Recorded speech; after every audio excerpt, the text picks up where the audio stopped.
Saat sedang berada di klinik dokter gigi, tidak jarang ada orang tua yang membawa anak mereka untuk mendapat penanganan. Lalu, tidak jarang pula sebagian anak yang dibawa ke dokter gigi berperilaku histeris karena ketakutan, misalnya meraung-raung, memberontak, menangis, bahkan berteriak. Tentunya, kondisi itu bisa membuat pasien lain merasa kurang nyaman, terutama bagi orang yang sedang sakit gigi dan menunggu giliran untuk ditangani oleh dokter. Menurut dokter gigi, Raffianka Calista, Mars, cara membuat anak tidak takut ke dokter gigi cukup mudah.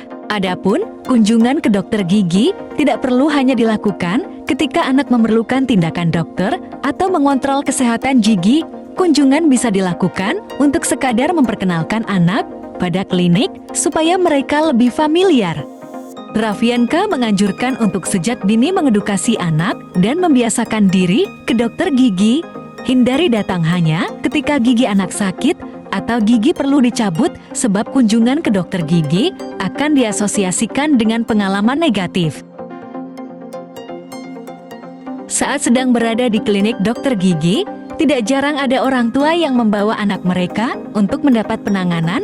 Lalu, tidak jarang pula sebagian anak yang dibawa ke dokter gigi berperilaku histeris karena ketakutan, misalnya meraung-raung, memberontak, menangis, bahkan berteriak.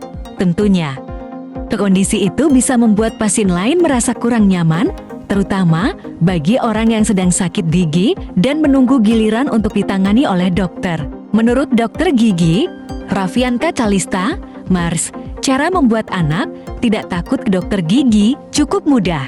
Adapun kunjungan ke dokter gigi tidak perlu hanya dilakukan ketika anak memerlukan tindakan dokter atau mengontrol kesehatan gigi. Kunjungan bisa dilakukan untuk sekadar memperkenalkan anak.